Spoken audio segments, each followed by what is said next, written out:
This mosque here in Altoona is the center for worship for those of the Islamic faith here in the Chippewa Valley.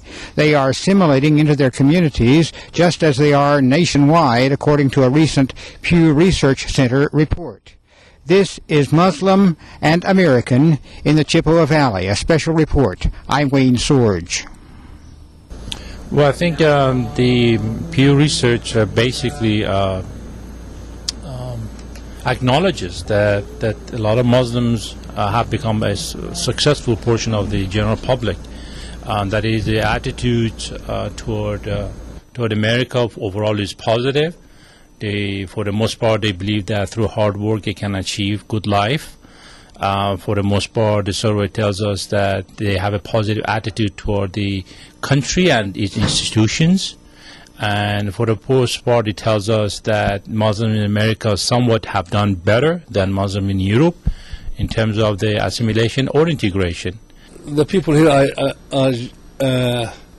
in this mosque, there is about 38, 39 families.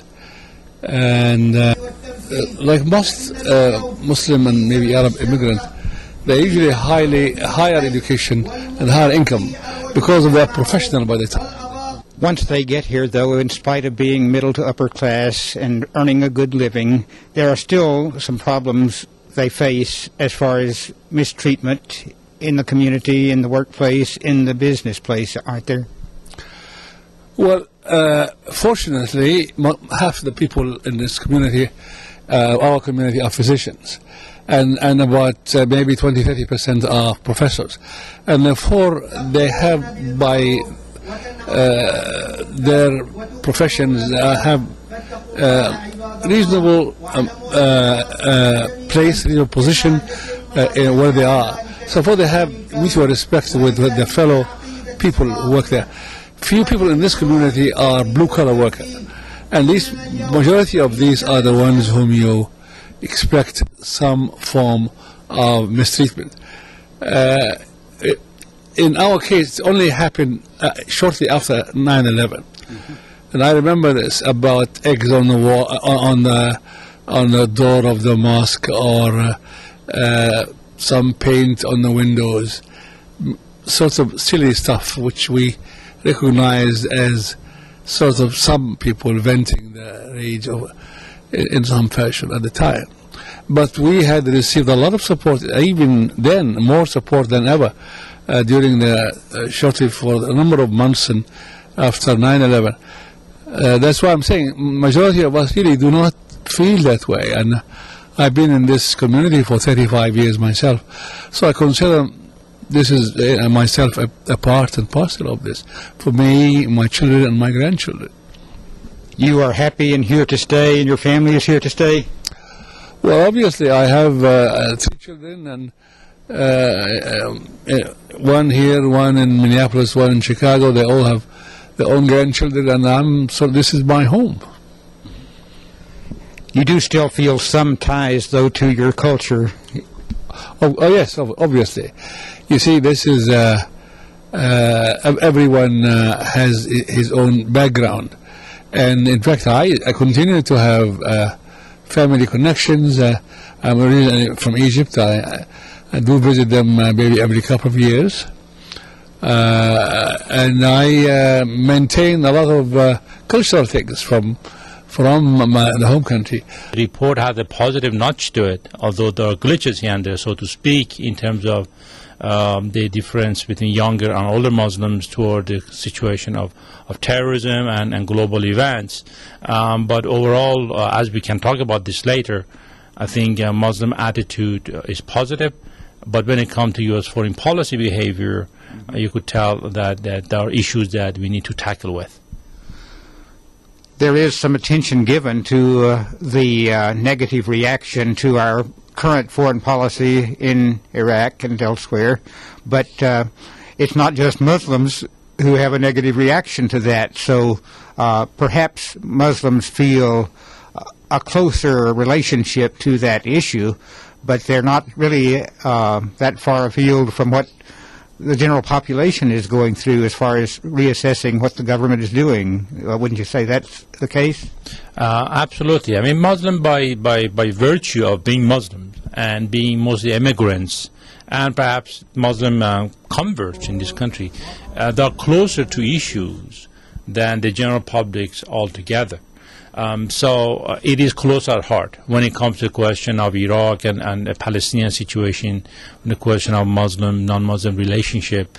And in post 9/11, of course, the world has turned upside down for a lot of Muslims. So they are more concerned, they are more targeted as in terms of profiling, and they feel a bit of squeeze after 9/11. There have been incidents across the country. So obviously issues of foreign policy are closer at heart. I was just looking at the Pew survey very quickly.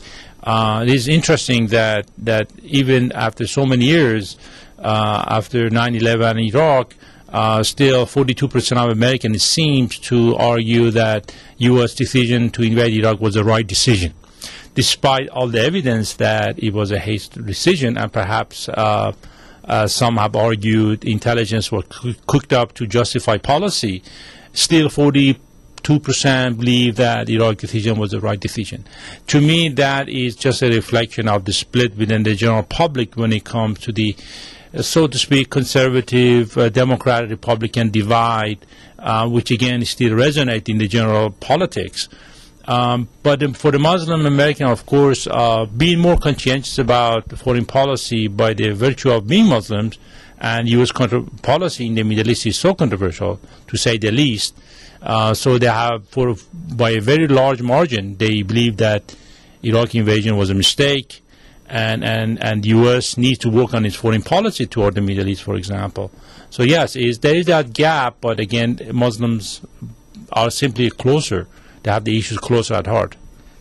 Muslims can perhaps see the broader context of the Middle East difficulties than the average American can, wouldn't you say? Yes, they can, with a touch of kind of caution. That is, let's not forget that when we talk about Muslims, we are talking about many different ethnic groups and with different backgrounds. Mm-hmm. And there are more educated Muslims and less educated Muslims. Officially, we have about 57 Muslim countries, mm-hmm. plus India could be the second or third largest Muslim country in the world, given the size of its population of almost 160 million Muslims.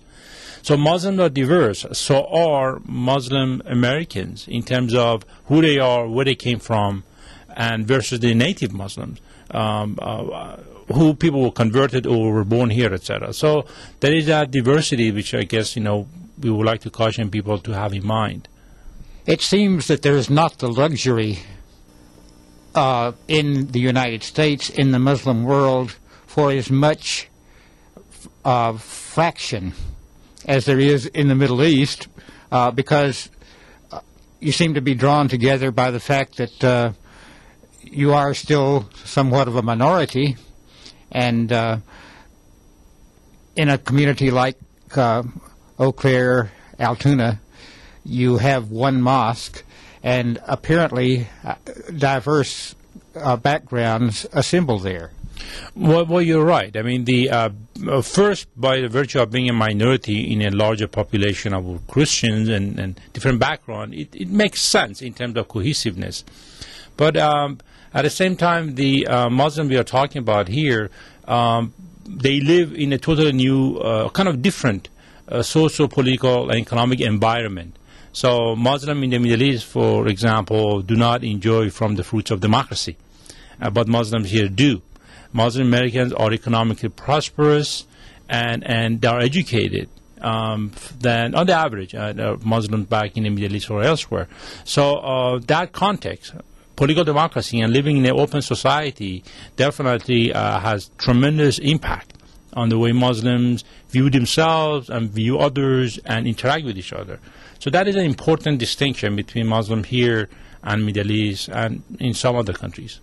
Do you find some of the non-Muslim population suspicious of Muslims and suspicious of their ability to accept and embrace democracy? Yes, I do. And it's a combination of ignorance, lack of information, a rather bizarre and kind of uninformed job that the media often does, and perhaps lack of interest, as I said, that the view has not really tremendously been positive. And since 9/11, obviously, we've had major issues in terms of attitude toward Muslims. Again, the general population may feel that Muslims cannot be trusted, forgetting the idea again that Muslims are diverse. For the 99.9% of Muslims are peace-loving people. They live like other groups in society, and they strive, for life and take care of the children, etc.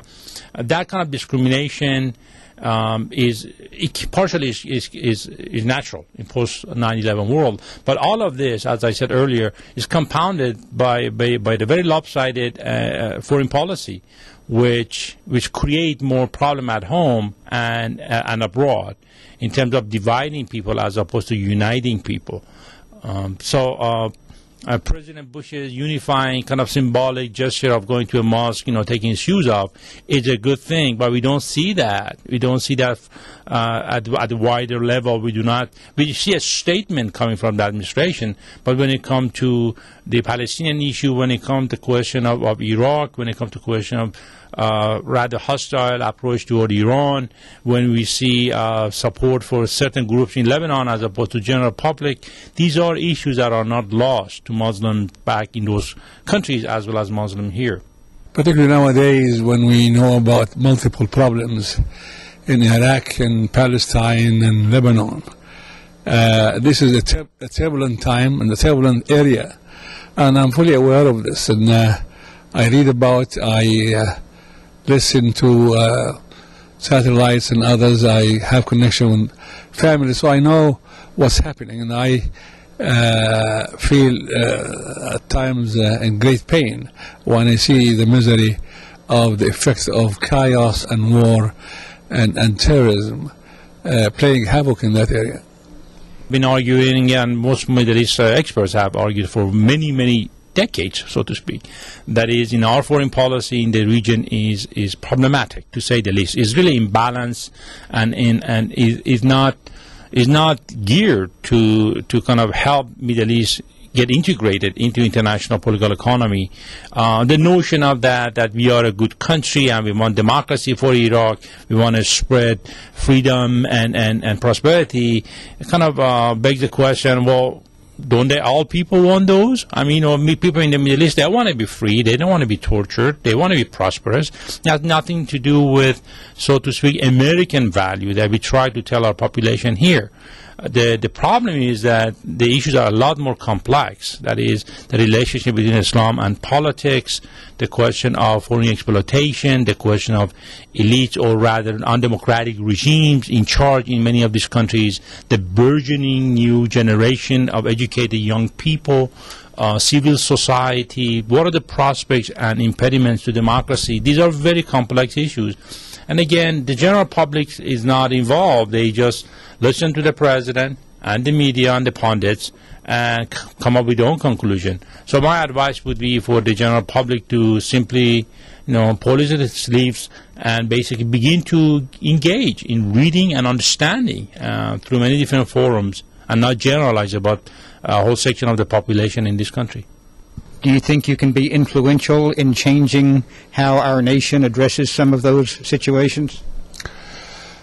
Well, like any person, I do what I can. I do it by connecting with my congressman, connecting with my senator, writing to, meeting with about issues, asking, trying to direct them to help for the peace process, to help to stop the war, to help to rebuild the area. So I do it from that point of view. There was an expectation promoted by some political leaders that when we went into Iraq, we would be greeted as heroes. What was wrong with that expectation? Well, you can never argue convincingly that we are going to invade another country and we will be treated as heroes. Well, maybe some people were reminiscent of World War II, which was totally different ball game. I mean, in terms of the enemies and in terms of the context of the war. Here, supposedly we wanted to overthrow a dictator, which, nobody would say that's a bad idea, but the way we went about it was a bad idea. This is the same dictator that we sold arms to. We allowed chemical weapons to go to against Iranians. We allowed basically to prosper in a way because this foe was our friend and eventually turned our foe. The same story goes with bin Laden. So, yes, if that was indeed the motivation, we should have gone in, overthrow the guy, and just leave. Obviously, we haven't. And my guess is that we will not for decades to come because U.S. long-term approach is to station troops there for many years to come. For many of us, it seems like our troops are there just as targets for people who are fighting each other. Is that a correct view? You're absolutely right. I mean, the scholars are divided in terms of the utility of American presence. Obviously, American presence in the eyes of the Iraqi government is positive. They can prevent, further deterioration of situation. But at the same time, the American presence, I would argue, is generating a whole new generation of terrorists or nationalists who despise the American presence simply because of Iraqis. And in the meantime, of course, Americans are targets by many groups, by Al-Qaeda, but by radical Shiite groups, by disgruntled Sunni exbatists, and others. Yes, there is a catch-22. U.S. must eventually leave. Then I guess the debate is how fast. My preference is as quickly as they can, replacing the situation with local security forces and working through politics, through kind of negotiation and diplomacy, trying to bring Iraqi rival groups together. In the midst of all this, Iran and Syria are holding very extreme important cards. And if you don't want to talk with them, Iraq will not be settled. As simple as that. Many people say if we leave, things will get worse, while others say, how can they get much worse? What's the reality? There probably will be a spike in level of violence after U.S. leaves, but that is expected.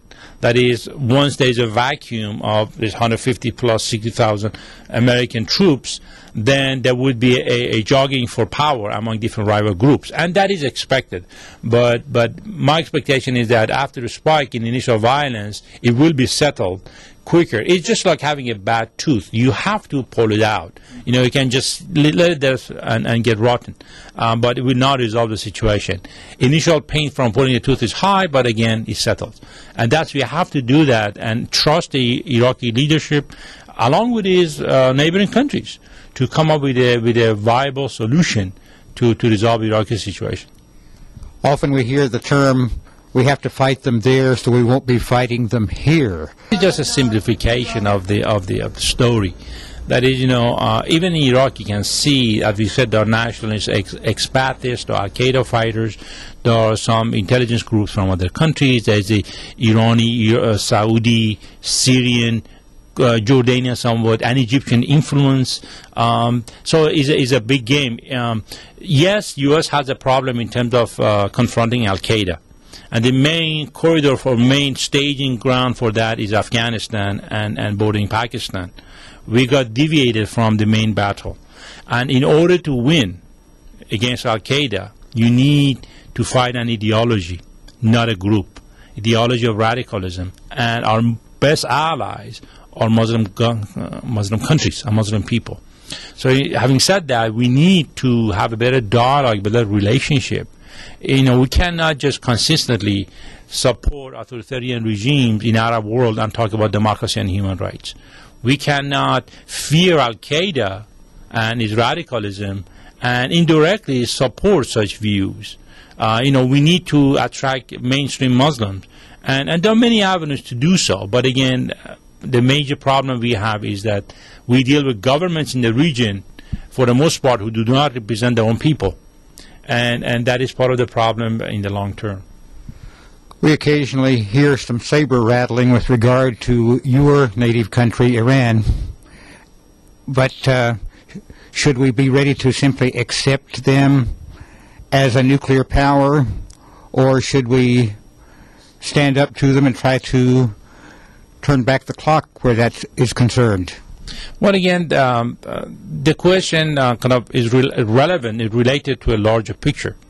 That is, from Iranian perspective, Israel is a nuclear power and supposedly is a foe. And there's nothing happening to Israel. There are no discussion, no Security Council resolutions, and no involvement with the international community. And Iranians feel threatened. And Iranians also feel that the nuclear club, the 5 countries, have monopolized nuclear technology, plus India and Pakistan in recent times.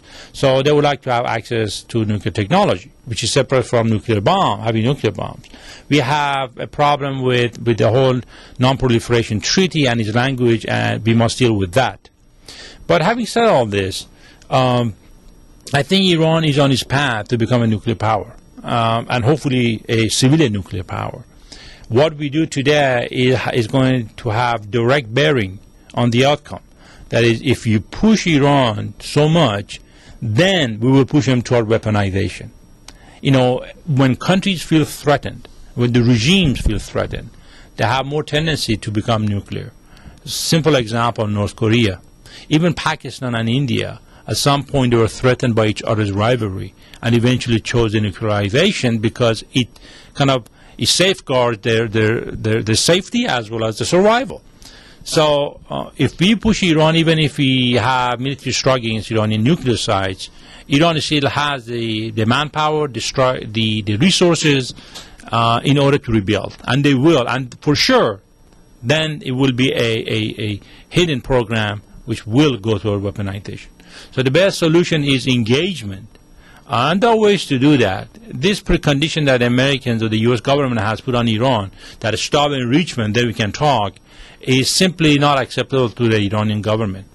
They can have simultaneous negotiation while enrichment is going on. But again, Iranians have asked for supervision, even by Europeans, or kind of joint ventureship, so they can come in and supervise Iranian nuclear activities.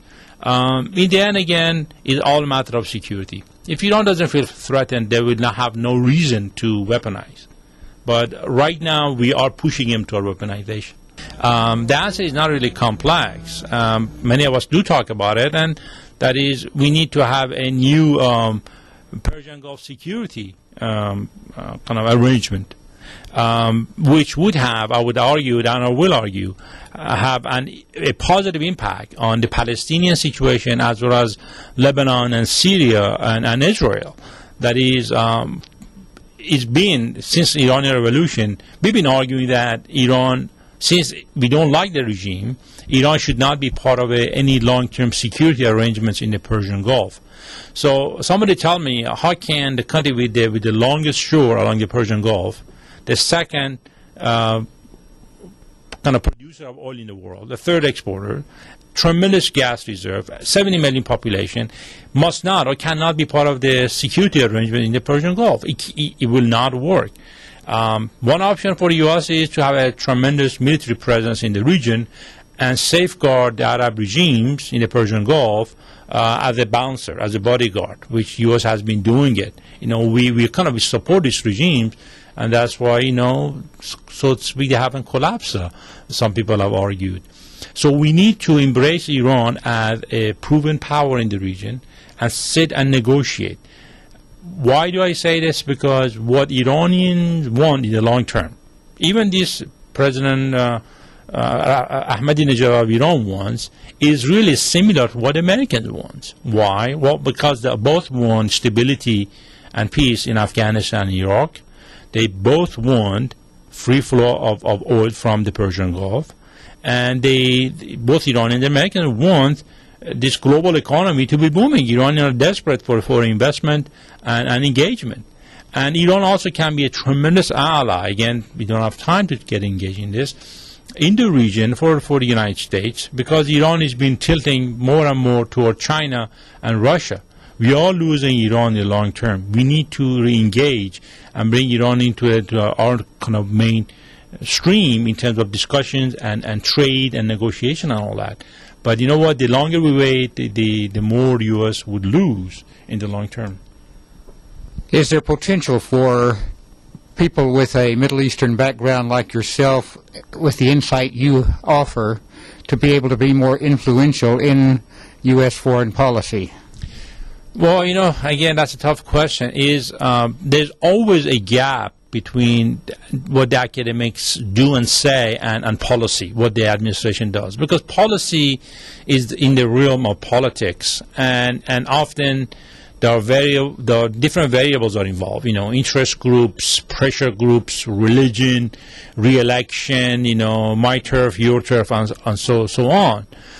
Because what we would argue is more common sense, is more rational, and is more peaceful oriented approach, I would argue. So there's always that gap. Do people in my position can help? Sure. Well, you got to have listening ears, people who can listen and basically follow some of the advice. There are some who do in the Congress, in the Senate, and there are elements, you know, in the administration who want to listen. But at the same time, there are a lot of people who basically have argued that you know, security and U.S. unilateralism and kind of a, so to speak, gunboat diplomacy can help the situation. And I hope those people do not prevail, because we do not need another major conflict in the region. Seems like the decisions are made on the winds of emotion often. I hope it's not the case. That is, you know, yes, you know, emotions do play a part in terms of decision-making process.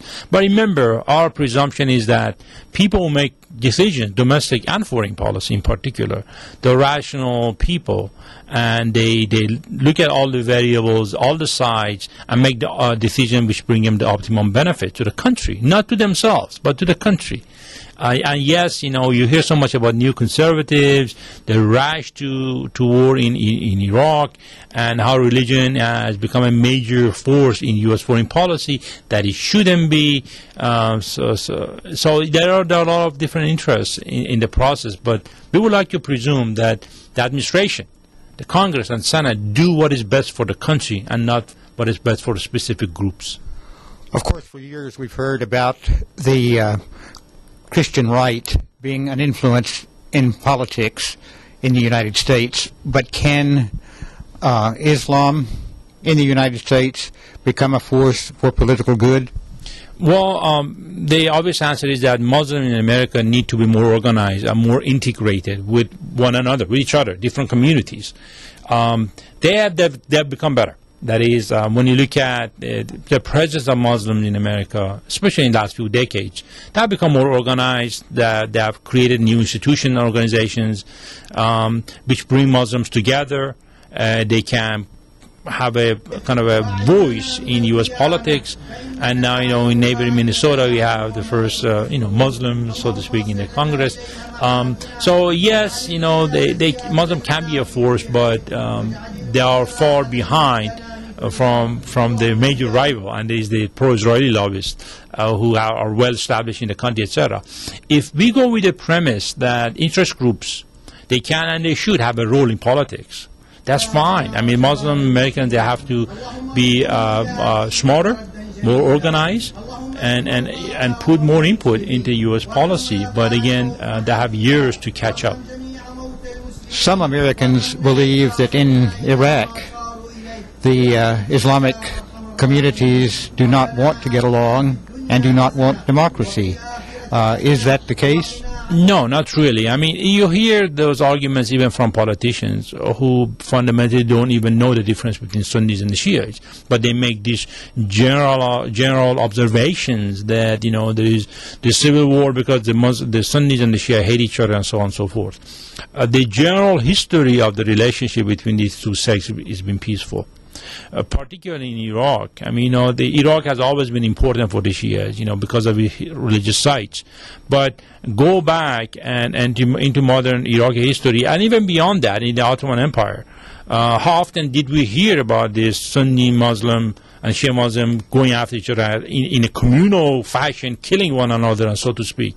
I had never myself heard, growing up as a kid, about the Sunni mosque or the Shia mosque. And I live in Iran till I was 19. I never heard about a Sunni mosque. Mosque was a mosque. That is, I'm not simplifying things. Yes, there are theological and political differences. That's true. But if you pay attention, as the media has portrayed it rather correctly, much of this conflict in terms of Sunni Shia started with the 2000 February bombing of the Samarra Mosque, which got out of hand, and that was indeed a goal of Al-Qaeda.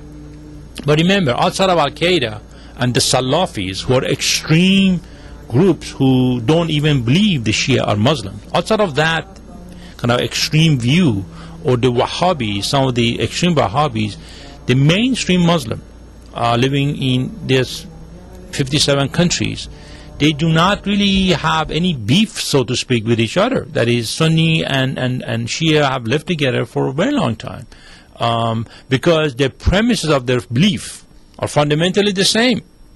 I mean, they both believe in Allah and Quran and the 5 pillars of Islam and the long tradition, and they both believe in ulama, or religious leadership, and communities. So the differences are really not that significant. All of those differences have become significant because of political environment. So in my optimistic view is that once Iraq is settled, we can go back to status quo what it was before, or even better. We have closer Sunni-Shia relationship. You know, it's most about power and not religious differences.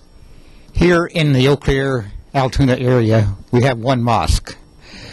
Are there different factions like Sunnis and Shias in that mosque? Well, you know, most Muslims in America are Sunni, as a Pew research also indicate. You know, I'm a Shia by birth, and I believe there are the Shias, of course, in the mosque, who come for the most part are Sunni. For the most part, the mosque goers are Arabs, and I'm Iranian, I'm Persian.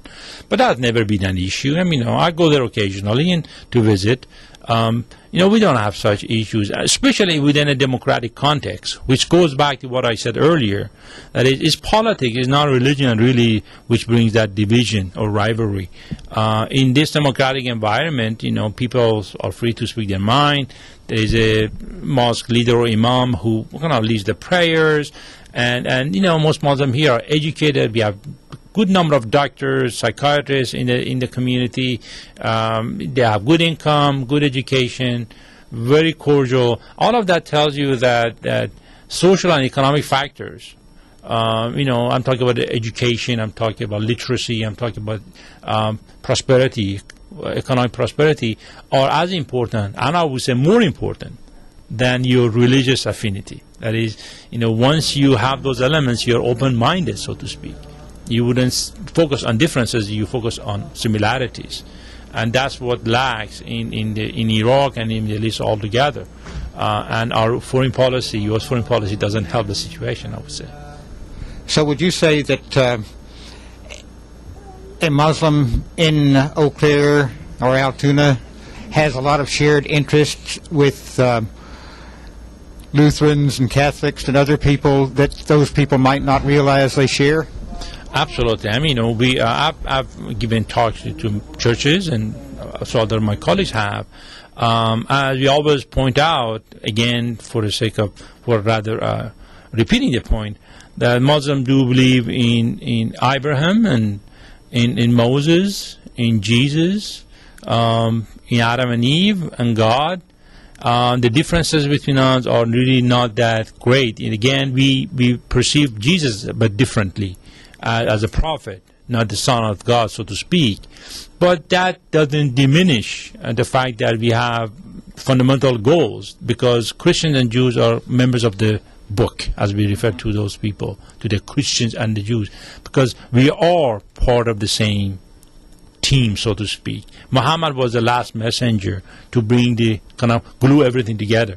But again, you know, we have church, we have mosque, we have religious leadership, we have politics, all the elements which breeds disunity as opposed to unity. And remember, even within the Christian world, we had the 30-year war, you know, before kind of separation of church and state took place. There's within Judaism, we have, again, people to the right and left. Within Islam, we have the same phenomenon. But all of these major religions fundamentally believe in the true existence of God, and that there is heaven and hell, and you got to be a good person, so to speak. Is Islam in America compatible with the principle of separation of church and state? I would say yes. It's a very controversial issue. I wrote my book on that, and I published articles on regarding relation between Islam and democracy. In a very small nutshell, so to speak, given the time, democracy is a political matter, and religion is a matter of faith. Literally, no religion is compatible with democracy. Christianity is not, Judaism is not, because democracy is based on rationality and is a man-made phenomenon, so to speak. But yes, you can be a Democrat and be a Christian. You can be a Democrat and be a Jew. You can be a Democrat and be a Muslim. You can be a Democrat and be a Hindu. India. So you're spelling Democrat with a small d, right? Well, small or even large d or big capital, because and you could be a Republican either. Oh, that's right. Well, you could believe in the values and notions of democracy, and yet with a different twist based on your own faith. You can say I'm against abortion, but yet I play that game within democratic norms and rules and values. That is, so I also have respect for privacy, I have respect for individual right, and I have respect for the rule of law. I don't like it, but if the majority wants it, I abide by it, and, I respect the process. So understanding in that terminology, Islam in the Middle East, in Iran, in Turkey, etc., is not necessarily incompatible with democracy. You could have Islam in politics, but yet have democratic norms and values. It's complex, again, as I said. But it gets to the point of why often we hear American society described by some in the world of Islam as the great Satan because of moral issues and other lifestyle issues that they have differences with. Well, that's right. The great Satan is the American government. It's not the American society. It's for the most part. The issue is confounded. But the strict Muslims don't like what they see in terms of sexism and women as a sexual object, so to speak, from their perspective, or too much liberalism altogether. But there are many Americans who don't like that. That's why we've had a tilt toward more religious, conservative environment since 1980s. But, in any society, we have this pendulum which goes back and forth in terms of secularism and religious factors, etc. The bottom line is, you want to, so to speak, get along. Nobody has a monopoly over the final truth. Not even the church does, not even the mosque does. Is ultimately, of course, religion is a matter of faith and your relationship between God. The way we organize religion and the way we look at it, of course, different across societies. But as I said earlier, the bottom line is that we have the commonality of not only humanity, but also believing in one God, the creator of heaven and earth, and we all will return to him. I do it also by educating my community. I have me and other number of people have talked to the different communities, churches, universities, schools. We go there. Sometimes they come here, and we're able to educate them about what we know about from the national and part of view, as well as from the religious point of view. I'm sure there are still some people from Christian religions who try to proselytize. Does that bother you? I know in some nations there are strict rules against that, whereas that's part of American life. Yes, I think every religion has a duty to inform others about it. In fact, Islam also asks us to inform, but not to force it. Religion, by definition, is a belief system, and therefore that you have to all your responsibility is to inform others about the basic belief, and they have to make their own mind. And I don't mind listening to others. In fact, I get a lot of education from other people who know more about their religion, and that helps me, particularly in my profession as a psychiatrist, and I deal with a lot of people from a different religion than mine. That does help me. So you are tolerant of that? Absolutely. Yeah, absolutely. Non-Muslims are welcomed during Friday prayers at the mosque, and there's an effort to inform and educate students and other guests. So the question is, you hear the word Allah. So what is Allah? And as you mentioned, all it is really is an Arabic translation for God. So literally, it literally means the one and only creator, literally, okay? And so that's really it. And, you know, if you looked, for example, you know, at the Middle East has maybe, I mean, the Middle East has a large Christian population. In fact, the oldest churches are in the Middle East. And that makes sense because that's where religion came from. I mean, that would make sense. And so if you look at a country like Egypt, for example, about 10%, give or take, 10% of their population is Christian, but they're more of the Orthodox. They're not Catholic, they're Orthodox, but, you know, about 10%. And so they're Egyptian and they're Christian, so naturally they have a Bible, right? So because they're Arabic speaking, their Bible will be in Arabic. And so in their Arabic Bible, how do you think they say God? Any guesses?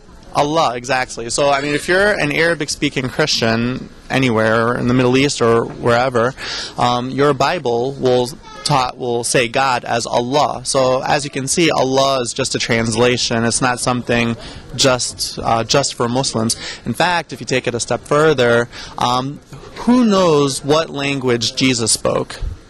Anybody know? What? Good guess, but not quite. Aramaic. Thank you. All right. So, yeah, Aramaic. So, Jesus spoke Aramaic. It's a language that's related to Hebrew and related to Arabic, and it makes sense because it's all in the same place, generally speaking. So, in Aramaic, how do you think you say God?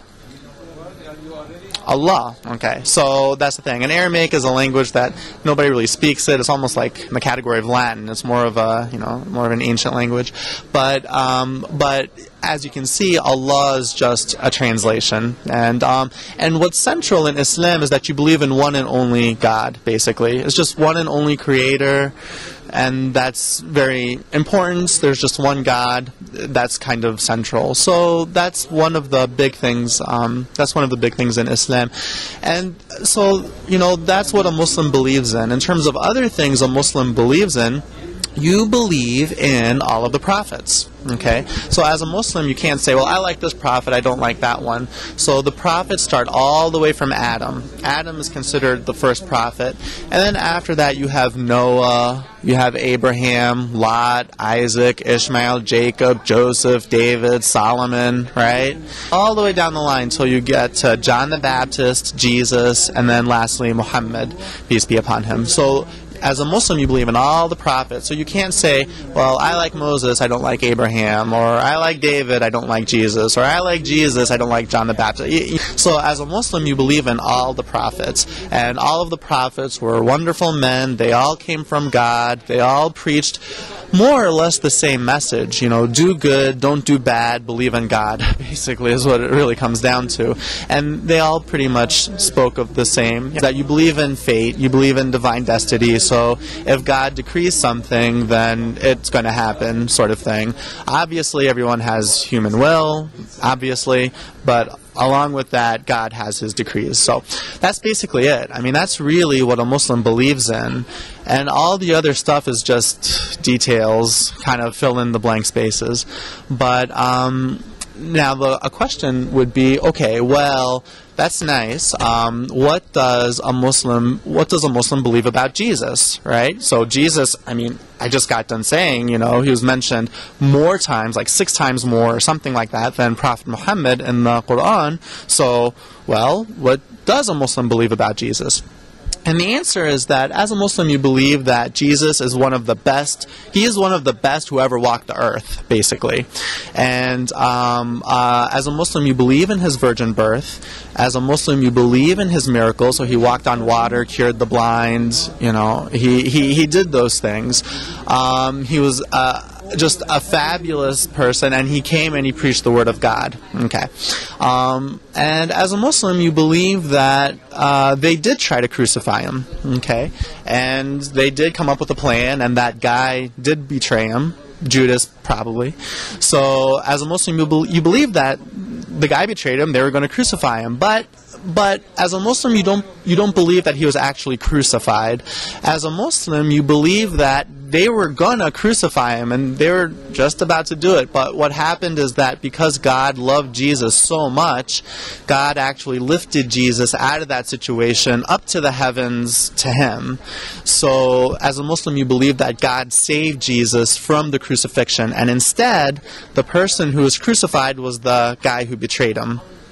So that's what you believe as a Muslim. So the guy who betrayed him, he actually got crucified by mistake, and Jesus, he was actually saved by God. And that goes along the high respect that a Muslim has for Jesus, because this all was going to happen, but God saved him. And as a Muslim, you believe that Jesus will come back one day, actually. And not only will Jesus come back one day, but when he does, Muslims will follow him, actually. So, as a Muslim, you believe that Jesus will come back, and when he does, a Muslim will do whatever he says. A Muslim will follow him. And that, again, shows the high respect a Muslim has for Jesus, and that he is indeed, was indeed sent by God. And that's in a nutshell what a Muslim believes about Jesus. So basically, as a Muslim, if Jesus were here today, I would do whatever he says. I mean, if he had a car, I'd clean his car. I mean, I would do anything for him. There's the miracle of the virgin birth, and Gabriel, as a Muslim, if you recall, as a Muslim you believe in angels, and so Gabriel talked to her and told her, you're going to have a son, and she would say, well, how can I bear a child? No man has touched me. And Gabriel would tell her that, you have been chosen amongst all women, and it is a thing foretold. And there's actually some beautiful verses in the Quran about it. In fact, the Quran has a whole chapter. It's a big old chapter right in the beginning. It's called Mary. Right in the beginning, and it talks about Mary, talks about the virgin birth, it talks about John the Baptist too, incidentally, and his birth was also somewhat of a miraculous birth also. Was the status of women in Islam, okay? And so I briefly heard maybe somebody touch on something as far as women wearing dress or whatnot. So the thing is, if Mary was mentioned in the Quran so much, then it's not possible for women to not have a good position in Islam. So if there's a culture or a religion that does not value women, then someone like Mary would not have been mentioned that often. And so women in Islam are not, they're not delegated to inferior roles or anything like that. That's just not so. And again, if that were the case, the Quran wouldn't have mentioned things the way it did. And so someone might say, well, what about the head covering? What's that? Why is that there? And the thing is, I mean, we're all educated, and so the thing is, when you look at the world, there are a lot of people there are a lot of different women in the world who cover their hair, okay? So if you look at the Amish, if you look at nuns, okay? Mother Mary of Jesus covered her hair, okay? I spent some time in Miami Beach. I'm originally from Florida. And so in Miami Beach, they have a very large Orthodox Jewish population there. So when you walk around and you see everyone, I'll be darned, the women cover their hair, So there are lots of places where it's just part of, either their culture or their religion or something where they cover their hair. In fact, if you look in the Bible, there's the chapter Corinthians, chapter 11. There's a section there where women should cover their hair when it comes to religious services and things. So, it's not anything unusual or anything new or anything that's supposed to be demeaning or anything like that. It's actually something that lots of different people have done in lots of different times. And so if someone says, they cover their hair, that's not right, and things, the Muslims shouldn't do that or something. A lot of people do it for different reasons, and so ultimately what it comes down to is not an issue. If someone says that, it doesn't come down to, well, this religion is right, this religion is wrong. What it comes down to is tolerating diversity, actually, is really what it comes down to. Because most people, when they see someone covering their hair, they'll be like, well, I don't like that, and that shouldn't be, and I wouldn't do that. That's fine and good, but I hate to say it, but people in the world are different, you know, and there's such a thing called diversity, and so the question is if someone does something, is it harmful or not, really, is what it comes down to. And ultimately what ends up happening is, say, Muslim women who cover their hair, you know who gives them the most grief? Is people who harass them. That's who gives them the most grief. It's not like men in their family or anything like that. I mean, people do what they want to do, and so if a Muslim woman decides to cover her hair and go in public, it's people in the grocery store, people in a convenience store, people at the bus, people at work. Those are the people who cause maybe a Muslim woman, if she's going to experience anything, that's where she'll experience the grief. So it's harassment, actually. Experience anything, that's where she'll experience the grief. So it's harassment, actually, that can be an issue. So, you know, there's, you know, that's the thing about that. So in Islam, women are, you know, Prophet Muhammad, peace be upon him, said that the best of you, he said, the best of you, or I should backtrack, he asked his followers, he said, do you know who the best of you is or are? And then his followers said, no, tell us, who's the best of us, you know. He said, the best of you is the one who is best in his manners towards his wife. In another version, he said, the best of you is the one who is best in his manners towards his family. Okay, so obviously it's very important for men to be good to their wife or their spouse, you know. And the thing is, you know, there's such a thing, you know, called chauvinism, okay? And this is something that I've learned. There's such a thing called chauvinism, male chauvinism.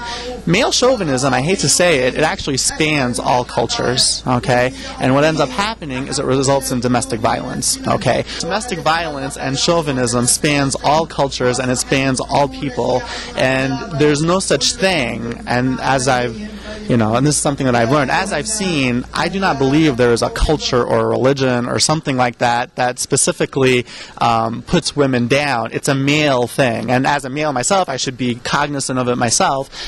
There's something called male chauvinism that really should be addressed, I think, but that's really an issue.